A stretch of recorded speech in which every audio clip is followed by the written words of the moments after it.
সুতরাং যারা কোরআনের বিরোধিতা করেছিল, ইসলামের বিরোধিতা করেছিল, আলেমদেরকে নির্যাতন দিয়েছিল, আলেমদেরকে জেলখানার ভিতরে ঢুকে ফাঁসি দেওয়া হয়েছিল, ৮-৯ বছর তাদের চোখকে বন্ধ করে আয়না ঘরে রাখা হয়েছিল। আজ আমরা স্বাধীন দেশ পেয়েছি, কোরআনের কথা বলবো, বুক ফুলিয়ে কথা বলুন, ঠিক না বেঠে? সুতরাং যারা কোরআনের বিরোধিতা করবে, আমাদের ঈমান থাকতে আমরা সেই সব বাতিলকে ছেড়ে দেব না, কথা বলুন, ঠিক না বেঠে? লাহুল মুলকু ওয়া লাহুল হামদু, আল্লাহ বলেছে লাহুল মুলকু, রাজত্ব তার, ওয়া লাহুল হামদু, এবং প্রশংসা কার? রাজত্ব কার? লাহুল মুলকু, রাজত্ব আল্লাহর, ওয়া লাহুল হামদ, প্রশংসা কার? আল্লাহ। আল্লাহ রাজত্বের উপরে যে ব্যক্তি রাজত্ব দেখাবে, ক্ষমতা দেখাবে, যে ব্যক্তি শক্তি দেখাবে, তার ক্ষমতাকে মাটির সাথে মিশিয়ে দিতে পারেন কে? আজ তোমরা মনে করেছো যে আমরা মরব না, আমরা এভাবে ক্ষমতার বড়াই নিয়ে চলবো, আমাদেরকে কেউ ক্ষমতা থেকে সরাতে পারবে না। বলেন তো তাদেরকে অপমান অপদস্থ করে দেশ থেকে তাড়িয়ে দিয়েছেন কে? আল্লাহ। বড় বড় কাফেরেরা, আবু জেহেল, আমান, কামান, নমরুদ, তারাও রাজত্ব দেখিয়েছিল, দেখে তারা জমিনে থাকতে পেরেছিল না, তাদেরকে অপমান করে পৃথিবীর থেকে বিদায় করেছিল কে? সেই জন্য কোরআন বিরোধী বাতিলরা শুনে রাখো, তোমরা কি মনে করেছো এই কোরআনের আইনকে যারা বাধা দিতে আসবে, এই কোরআনের কথাকে যারা বাধা দিতে আসবে, আলেমদেরকে যারা নির্যাতন করতে আসবে, আমরা সৈনিক ইসলামের, আমাদের রক্ত রক্তে ঈমান থাকতে তাদেরকে ছেড়ে দেব না, কথা বলুন, ঠিক না বেটে? আগে আমরা কথা বলতাম, আমাদেরকে আগে অনুমতি নিতে হতো, আমাদেরকে স্টেজ থেকে হাতে হ্যান্ডকাপ দিয়ে নিয়ে যাওয়া হতো, আমাদেরকে নির্যাতন দেওয়া হতো, ওয়াজ মাহফিল বন্ধ করে দেওয়া হতো। আজ সেই পরিবেশ নাই, আমরা পরিবেশ পেয়েছি কোরআনওয়ালা পরিবেশ, কথা বলুন, ঠিক না বেটে? আসসালামু আলাইকুম ওয়া রাহমাতুল্লাহি ওয়া বারাকাতুহু। ভালো আছেন সবাই? আলহামদুলিল্লাহ। আলহামদুলিল্লাহ নাহমাদুহু ওয়া নাস্তাঈনুহু ওয়া নাস্তাগফিরুহু ওয়া নাউযু বিল্লাহ ونعوذ بالله من شرور أنفسنا ومن سيئات أعمالنا من يضلله فلا مضل له ومن يضلله فلا هادي له ونشهد أن لا إله إلا الله وحده لا شريك له فقد قال الله تعالى في كلامه المجيد وفرقانه الحميد সকলে আমার সাথে পড়ি আউযু বিল্লাহি মিনাশ শাইতানির রাজীম বিসমিল্লাহির রাহমানির রাহিম ইউসাব্বিহু লিল্লাহি মা ফিস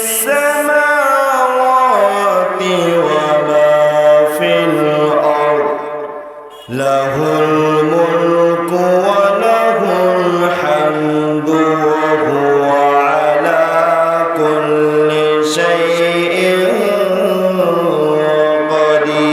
قدير هو الذي خلقكم فمنكم كافر ومنكم مؤمن والله بما تعملون بصير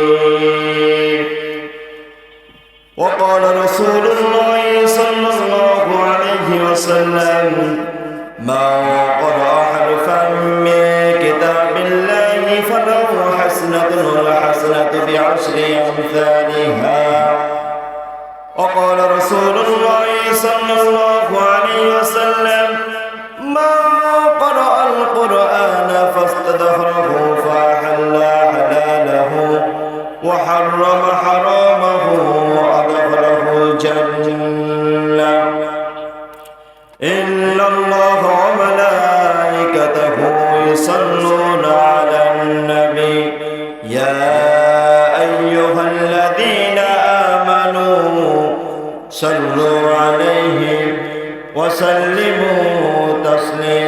দুরূদ শরীফ পড়ছি আল্লাহুম্মা সাল্লি আলা মুহাম্মাদিন ওয়া আলা আলি মুহাম্মাদ কামা সাল্লাইতা আলা ইব্রাহিম ওয়া আলা আলি ইব্রাহিম ইন্নাকা হামিদুম মাজিদ। একটু জিকির করি লা ইলাহা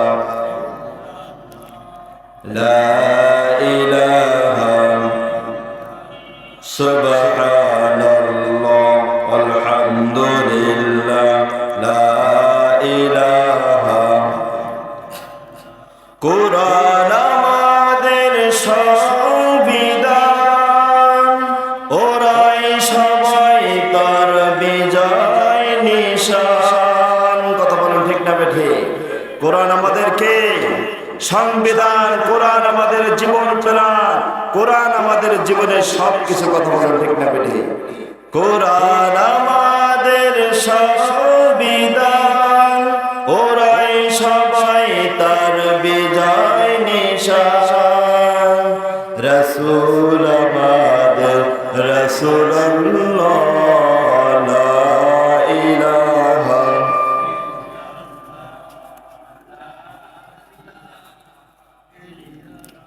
সুবহানাল্লাহ।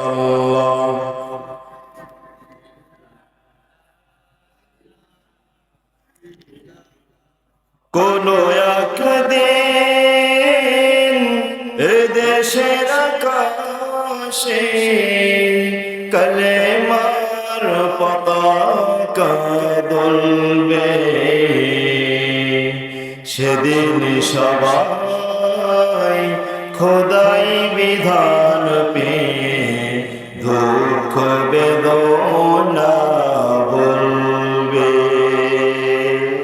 মানুষের মনে যে বিগত 15-17 বছর দুঃখ বেদনা ছিল, এখন কি আর আছে? এখন সবাই হাসি মুখে বুক ফুলিয়ে কথা বলার সাহস পায়। কথা বলে ঠিক না বেটি?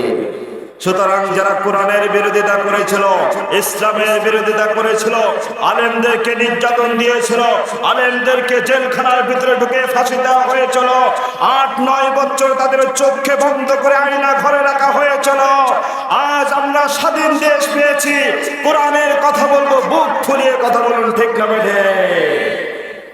সুতরাং যারা কোরআনের বিরোধিতা করবে, আমাদের ঈমান থাকতে আমরা সেই সব বাতিলকে ছেড়ে দেব না। কথা বলুন ঠিক না বেঠে? আল্লাহ আলহামদুলিল্লাহ, মহান আল্লাহ তাআলা বাংলাদেশের ঐতিহ্যবাহী জেলা, ডিজিটাল জেলা, বাংলাদেশের অন্যতম ইসলামী আন্দোলনের ঘাঁটি দিঘুলিয়া থানাধীন সিরাতুন নবী সাল্লাল্লাহু আলাইহি ওয়াসাল্লামের বাংলাদেশ জামাতে ইসলামী দিঘুলিয়া থানার উদ্যোগে এই সুন্দর কোরআনের সুন্দর বাগান, কথা বলার জন্য সুন্দর পরিবেশ তৈরি করেছে। সেই জন্য আল্লাহ তাআলার প্রতি শুকরিয়া আদায় করে সকলে বলে আলহামদুলিল্লাহ।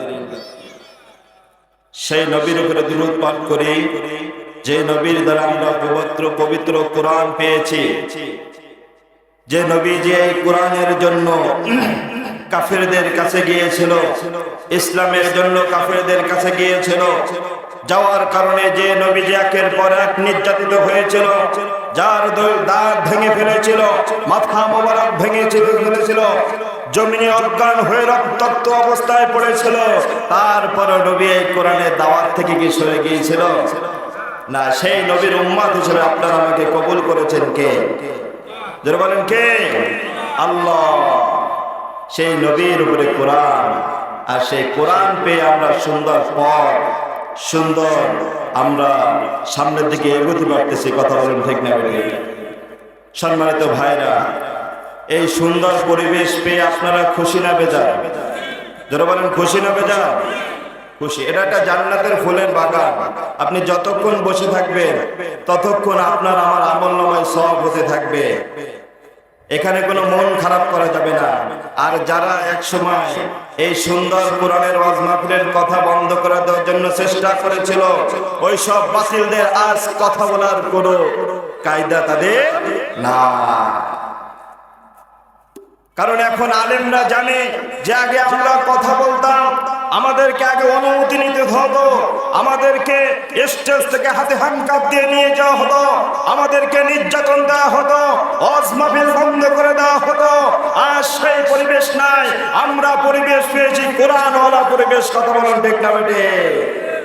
সম্মানিত ভাইরা, আল্লাহু তাআলা পবিত্র কোরআন মাজিদের 28 নম্বর পারা সূরা তাগাবুনের ভিতরে আল্লাহু তাআলা বলেছেন, আল্লাহু তাআলা এই যে সূরার ভিতরে গোটা বিশ্বের মানুষদেরকে জানার জন্য, বোঝার জন্য বলেছেন।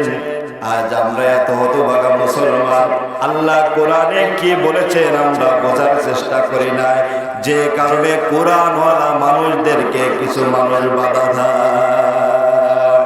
যার ভিতরে কোরআন রয়েছে তার ভিতরে আলেমের ভালোবাসা রয়েছে, যার ভিতরে কোরআন রয়েছে তার কাছে এই সুন্দর কোরআনের কথা বলার পরিবেশের মহব্বত রয়েছে। সম্মানিত ভাইরা, আল্লাহু তাআলা বলেছেন, ইসাববিহু লিল্লাহি মা ফিস সামাওয়াতি ওয়া মা ফিল আরদ। আল্লাহু তাআলা বলেছেন, আসমান ও জমিনে যা কিছু রয়েছে সব কিছু আল্লাহু তাআলার প্রশংসা এবং মহিমা ঘোষণা করে। জোরে বলুন আল্লাহু আকবার। ইসাববিহু লিল্লাহি মা ফিস সামাওয়াতি ওয়া মা ফিল আরদ। ওই যে আসমান জমিনে যা কিছু রয়েছে সব কিছু কার প্রশংসা করে? আমরা যে জমিনে রয়েছি আমাদেরকে প্রশংসা করতে হবে কার? আল্লাহর প্রশংসা করতে হবে। আর আল্লাহর প্রশংসা নিয়ে যদি আমরা চলতে পারি আমাদের জীবনটা সুন্দর করে দেবেন কে? ওই যে আকাশে দেখতেছেন পাখিগুলো উঠতেছে, তারা যেভাবে রিজিক ভক্ষণ করে আল্লাহর প্রশংসা করতেছে, আল্লাহর শুকরিয়া আদায় করতেছে, যে কারণে কিন্তু তাদের বাসায় ওই যে 4-5টা পাখির বাচ্চা থাকে, তাদের খাবারের ব্যবস্থাও করতেছেন কে? আজ আমরা মুসলমান, আমাদের ভিতরে আল্লাহর প্রশংসা নাই, আল্লাহর শুকরিয়া আদায় নাই, যে কারণে আমাদের প্রত্যেকটি কদমে কদমে বাধা। কথা বলুন ঠিক না বেঠিক? সেই জন্য আমরা মুসলমান সর্বকাজের আগে প্রশংসা করতে হবে কার? ওই যে আমরা একটু খানা খাবো, এই খানা খাওয়ার আগে বিসমিল্লাহ বলে শুরু করতে হবে আল্লাহর নাম বলে, এবং খানা খাওয়ার শেষে আলহামদুলিল্লাহ আল্লাহর প্রশংসা করে শেষ করতে হবে। সম্মানিত ভাইরা, ওই যে দেখেন যাদের ভিতরে কোরআন নাই, যাদের ভিতরে ইসলামের মহব্বত নাই, যাদের ভিতরে আলেমদের ভালোবাসা নাই, তারা কোরআনের আইনকে দেখতে পারে না, তারা আলেমদেরকে পছন্দ করে না, তারা সুন্দর একটা ওয়াজ মাহফিল হোক, কোরআন হাদিসের কথা বলা হোক, এই মহব্বতও তাদের ভিতরে থাকে না। আল্লাহু তাআলা বলেছেন, লাহুল মুলকু ওয়া লাহুল হামদু। আল্লাহ বলেছে লাহুল মুলকু, রাজত্ব তার, ওয়া লাহুল হামদু, এবং প্রশংসা কার? রাজত্ব কার? লাহুল মুলকু, রাজত্ব আল্লাহর, ওয়া লাহুল হামদ, প্রশংসা কার? আল্লাহর। আল্লাহ রাজত্বের উপরে যে ব্যক্তি রাজত্ব দেখাবে, ক্ষমতা দেখাবে, যে ব্যক্তি শক্তি দেখাবে, তার ক্ষমতাকে মাটির সাথে মিশিয়ে দিতে পারেন কে? আজ তোমরা মনে করেছো যে আমরা মরবো না, আমরা এভাবে ক্ষমতার বড়াই নিয়ে চলবো, আমাদেরকে কেউ ক্ষমতা থেকে সরাতে পারবে না। বলেন তো তাদেরকে অপমান অপদস্থ করে দেশ থেকে তাড়িয়ে দিয়েছেন কে? আল্লাহ। বড় বড় কাফেরেরা আবু জেহেল, আমান কামান, নমরুদ, তারাও রাজত্ব দেখিয়েছিল, দেখে তারা জমিনিকে থাকতে পেরেছিল না, তাদেরকে অপমান করে পৃথিবীর থেকে বিদায় করেছিল কে? সেই জন্য কোরআন বিরোধী বাতিল্লা শুনে রাখো, তোমরা কি মনে করেছো এই কোরআনের আইনকে যারা বাধা দিতে আসবে, এই কোরআনের কথাকে যারা বাধা দিতে আসবে, আলেমদেরকে যারা নির্যাতন করতে আসবে, আমরা সৈনিক ইসলামের, আমাদের রক্ত থাকতে, ঈমান থাকতে তাদেরকে ছেড়ে দেব না? কথা বলুন ঠিক না বেটে? আল্লাহ। সম্মানিত ভাইরা, ওই যে দেখেন নমরুদ যিনি কিনা আল্লাহর আইনকে পছন্দ করত না, আল্লাহর আইনকে তার ভালো লাগতো না, সে কি করলো? তার নিজের আইন অনুযায়ী সে পৃথিবীর রাষ্ট্র চালাবে। অথচ ওই নমরুদকে ছোট্ট একটা খড়া মশার মাধ্যমে তার জীবনের নিঃশ্বাসকে বন্ধ করেছিলেন কে? আর তুমি তো কোনো একটা মহিলা, তুমি যে রাজত্ব দেখাচ্ছ, আলেমদেরকে নির্যাতন দিচ্ছ বিনা অপরাধে। ওই যে বিশ্ববরণ্য আলেম শহীদ আল্লামা দেলোয়ার হোসেন জাহিদি সাহেব, যিনি কিনা গোটা বিশ্বের শ্রেষ্ঠতম আলেম, যার হাতে হাজার হাজার লক্ষ লক্ষ মানুষের কলেমা পড়ে মুসলমান হয়েছেন, এই কোরআনের পাখিকে তুমি মিথ্যা মামলায় নির্যাতন দিয়ে তাকে জেলের ভিতরে রেখে তাকে তুমি শেষ করে দিয়েছো। কথা বলো, আল্লাহর বিচার রয়েছে, আল্লাহ কাউকে ছেড়ে দেয় না। কোরআনের সঙ্গে যারা অপমানিত করে, কোরআনের যারা বিরোধিতা করে, কোরআনের আইনকে বন্ধ করে দিয়ে নিজের মতবাদ আইন যারা পরিচালনা করার চেষ্টা করে, তাদেরকে অপমান করে ওই ক্ষমতা থেকে তাড়িয়ে দিতে পারেন কে? সেই জন্য আল্লাহ বলছেন লাহুল মুলকু, রাজত্ব তার, ওয়ালাহুল হামদ, এবং প্রশংসা আমার। রাজত্ব করতে হবে কার? হ্যাঁ, আল্লাহকে নিয়ে সব কিছু করতে হবে। আপনার এলাকায় বড় নেতা, আপনি তার বাহাদুরিতে তার জোরে আপনি রাজত্ব দেখাচ্ছেন না, ওর উপরে জোর আছে কার? সম্মানিত ভাইরা, আল্লাহ তাআলা বলেছেন ওয়া আলা কুল্লি শাইইন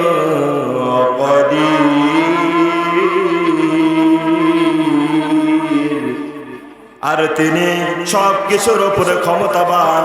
আল্লাহ তাআলা বলেছেন ওয়া আলা কুল্লি শাইইন কাদির, আমি সব কিছুর উপরে ক্ষমতাবান, আমার ক্ষমতার উপরে কারোর কোনো ক্ষমতা নাই। আপনি যদি মনে করেন আমি সমাজে বড় নেতা, লক্ষ লক্ষ কোটি কোটি টাকার মালিক, আমি এমপি মন্ত্রী, আমি চেয়ারম্যান, আমি মেম্বার, আমার এলাকায় বড় ক্ষমতা রয়েছে, আমি গরিবদেরকে কষ্ট দেব, আমি অসহায় মানুষদের অর্থ সম্পদ মেরে খাবো, আমি এলাকার আলেমদেরকে সঠিক পথে থাকতে দেব না, যারা কোরআনের কথা বলবে তাদেরকে নির্যাতন দেব, এই রাজত্ব ক্ষমতা যদি দেখাও, বলেন তো আল্লাহর উপরে ক্ষমতা দেখাইলে তার ক্ষমতা কি থাকে?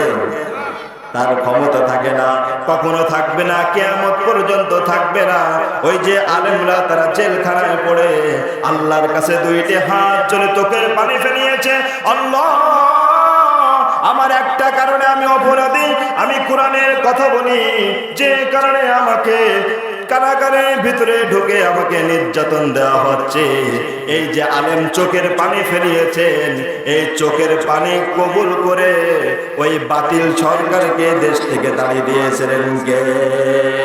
এই বাংলার জমিন হলো আলেমদের জমিন, কোরআনওয়ালা মানুষদের জমিন, যারা একের পর এক কোরআনের কথা বলার কারণে শহীদ হয়েছিল, তাদের জমিনটা, এটা কোনো স্বৈরাচারী বাতিলের জমিন হতে পারে না। কথা বলুন ঠিক না বেটে? সুতরাং যারা স্বৈরাচারী, যারা বাতিল এসে কোরআনের বাধা দিতে আসবে, আমরা সৈনিক তাদেরকে ছেড়ে দেব না, তাদেরকে ছেড়ে দেওয়া যাবে না। কারণ আমরা চাই কোরআনের রাজত্ব, আমরা চাই কোরআনের হুকুম। কথা বলুন ঠিক না বেটে? আমরা কোরআন নিয়ে রাষ্ট্র চালাতে চাই, কোরআন নিয়ে আমরা সমাজ চালাতে চাই। সুতরাং যারা কোরআনের আইনকে পছন্দ করবে না, যারা নিজের মতবাদ নিজের আইন নিয়ে গড়ার জন্য চেষ্টা করবে, আমরা তাদেরকে মানব না। আলহামদুলিল্লাহ, বাংলাদেশ জামাতে ইসলামী আমি ডক্টর শফিকুর রহমান, আলহামদুলিল্লাহ, এতকাল মানুষ জানতো, যখন স্বৈরাচারী সরকার ক্ষমতায় ছিল, মানুষ জানতো কি যে এরা পায়ের রক কাটে, এরা সমাজের খারাপ মানুষ, এদের পাশে গেলে মানুষ নষ্ট হয়ে যায়। আজকে আপনারা তো দুইটা চোখ দিয়ে দেখতেছেন, টেলিভিশনে দেখতেছেন, স্মার্ট মোবাইলে দেখতেছেন, তাদের কর্মগুলো কেমন? কথা বলুন, ভালো না খারাপ? আজকে ওই যে ডক্টর শফিকুর রহমান, বাংলাদেশ জামাত ইসলামী আমির, উনি বয়স হয়ে গিয়েছে, দাড়ি পেকে গিয়েছে, ওই অনেক বয়সে সে যেভাবে অসহায় মানুষের কাছে ছুটতেছে, মানুষ বলে আল্লাহ এনার ভিতরে যুবকের শক্তি দান করেছেন, বলেন আলহামদুলিল্লাহ। মানুষ। আমি এই যে মাধবপুর মাদ্রাসার শিক্ষক এবং মসজিদের ইমাম, ওখানে গত কয়েকদিন আগে একজন হিন্দু মেম্বার বলল, হুজুর আপনাদের জামাতে ইসলামী আমাকে নেন। বলেন আলহামদুলিল্লাহ, আমাকে নেন। কারণ এতকাল এই জামাত ইসলামের প্রতি আমাদের খারাপ ধারণা ছিল। আজ দেখেন, যখন দেশ স্বাধীন হয়েছিল, যখন ছাত্ররা দিয়ে, আলেমরা দিয়ে, মাদ্রাসার ছাত্র, কলেজ ইউনিভার্সিটির ছাত্ররা যখন দেশ স্বাধীন করেছিল, করার পরে যে দোকান ব্যবসা বাণিজ্যগুলো ভেঙে দেওয়া হয়েছিল, মন্দিরগুলো ভেঙে দেওয়া হয়েছিল, ওইখানে কিন্তু সব জায়গায় জামাত ইসলামী এবং ছাত্ররা গিয়ে পাহারা দিয়েছে। কত বড় ঠিক না বেঠি? সুতরাং জামাত ইসলামীর লোকেরা এই মন্দির ভাঙায়, ছাত্র ভাঙায়, বাঞ্ছ হলো আওয়ামী লীগ সরকারের দালালেরা। কথা বলেন ঠিক না বেঠি? আজ কিছু মানুষ বলে না তারাই ভেঙেছে। এটা আপনাদের ভুল ধারণা, তাদের ভুল ধারণা। আল্লাহ তাআলা দেখবে এক সময় আমাদের কাছে সুন্দর একটা রাষ্ট্র চলে আসবে, সুন্দর একটা পরিবেশ চলে আসবে, যে পরিবেশের মাধ্যমে মানুষ আর চুরি করার সাহস পাবে না, চুরি করার সাহস পাবে না, ডাকাতি করার সাহস পাবে না। আপনি আমি সঠিক দল করতাম, কোরআনের দাওয়াত দিতাম, আমাদেরকে ঘরে থাকতে হতো না, রাত্রে পালাই পালাই থাকতে হতো। কথা বলুন, জায়গা হতো না ঘরে, যে না ওই জালিমদের লোক এসে হয়তো রাতে গ্রেফতার করতে পারে। আজ খুলনা শহরে গেলে দেখতে পাই আমরা, তারা আলেমদেরকে, কেন টুপিওয়ালা মানুষদেরকে পাশেও যাইতে পারে না, আর গেলে আগে সালাম দেয়। গেলে আগে কি দেয়? সালাম দেয়। আমি মোটরসাইকেল রাখতে আসলাম ওই যে কামারগাতি ফাড়িতে, গেলে বলছে, হুজুর আসসালামু আলাইকুম, ভালো আছেন? পুলিশেরা করছে। আর আগে কি করতে হয়? আপনি পাঞ্জাবি টুপিওয়ালা মানুষ, আপনার এখানে মোটরসাইকেল রাখা হবে না, যান আপনি যান। এখন আমরা স্বাধীন দেশ পেয়েছি, কোরআনওয়ালা দেশ পেয়েছি। কত বড় ঠিক না বেটি?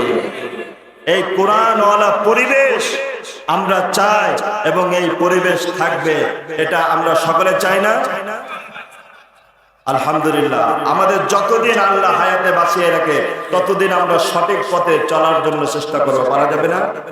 সঠিক পথে আপনার আমার নবী ছিল, নবীজির সাহাবীরা ছিল, থাকার কারণে তাদেরকে নির্যাতিত হয়েছিল, তাদেরকে জুলুম হতে হয়েছিল, কারাগারে যেতে হতে হয়েছিল, তাদেরকে ফাঁসির মঞ্চে যেতে হয়েছিল। তারপরেও কিন্তু তারা কোরআনের দাওয়াত থেকে একটু সরে যায় না। সুতরাং আমরা মুসলমান, আমাদের পরেও জুলুম আসতে পারে, আমাদেরকেও কারাগারে যেতে হতে পারে, আমাদেরকেও রিমান্ডে যেতে হতে পারে, আমাদেরকেও ফাঁসির মঞ্চে যেতে হবে। আমরা মুসলমান, যত নির্যাতিত আসবে আমরা কোরআনের এই আইন থেকে সরে যাব না। আল্লাহ তাআলা আপনার আমাকে সকলকে কোরআনওয়ালা মানুষ হিসেবে কবুল করুন। আখির দাওয়ানা আলহামদুলিল্লাহি রাব্বিল আলামিন।